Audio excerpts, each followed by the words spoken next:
সৌভাগ্যবান তাদের যারা আমাকে কাছ থেকে দেখে নাই, দুর্ভাগ্য তাদের উপর যারা আমাকে কাছ থেকে দেখেছে। কারণ আমি স্বাধীন একজন মানুষ, আমার কোনো ধর্ম নাই। একদল কুকুরের জন্য আমি প্রতারণার শিকার। সে কুকুরগুলো আমার সাথে বিশ্বাসঘাতকতা বা বেইমানি করেছে। সেই বান্দির পুতগুলা আমারই ব্যবসা প্রতিষ্ঠানের বাড়িঘরের আন্দি বান্দির পোলা পাইন, এটি নিকৃষ্টতম ডাকাত দল। আমি স্বাধীন চলার জন্য নিজের কক্ষপথ নিজে তৈরি করেছি। সেই কক্ষপথে ব্যবসা প্রতিষ্ঠান স্থাপন করেছি।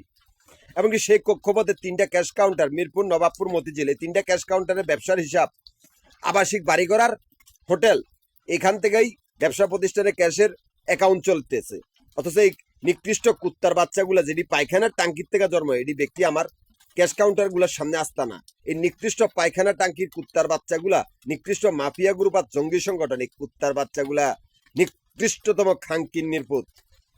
এই মাফিয়া গ্রুপের সর্দার আশিক চৌধুরী, যার আত্মীয় স্বজন গুলা সারা পৃথিবীর ডাকাত দল বা সারা পৃথিবীর জঙ্গি সংগঠন।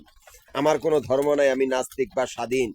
আমি স্বাধীনভাবে উঠতে শিখি, আমি স্বাধীন চলি, আমি নিজের জন্য নিজে কাজ করি, নিজের পরিশ্রমের ফল। সেই জায়গাতে 3টা কক্ষপথ, এই কক্ষপথগুলো আমি নিজের পরিশ্রমে তৈরি করছি। এই মাফিয়া গ্রুপের কুত্তাগুলা ব্যাংকের ভিতরে, আশিক চৌধুরী আত্মীয় স্বজন গুলা ব্যাংকের ভিতরে, আর আমি ব্যাংকের বাইরে। আর এদের সাহসটা দেখো, এরা আমার ব্যবসা প্রতিষ্ঠানের টাকা খাওয়ার জন্য, ব্যাংকের বাইরের ব্যবসা প্রতিষ্ঠান দখল করার জন্য আমার এই ক্যাশ কাউন্টার গুলার সামনে আস্তানা খুলে বসছে। এরাই সেই আশিক চৌধুরী মাফিয়া ডন, যার আত্মীয় স্বজন গুলা সারা পৃথিবীর জঙ্গি সংগঠন বা সারা পৃথিবীর ডাকাত দল। এরা ধর্ম ব্যবসায়ী, ভণ্ড, প্রতারক, যাদের কোনো ভেদ বিচার নাই, যারা বেয়াদব। আমি সেই স্বাধীন লোক যার কোনো ধর্ম নাই। আমি নাস্তিক। কেননা আমি নাস্তিক যদি না হইতাম, এতগুলো শয়তানের আটকাইতে পারতাম না।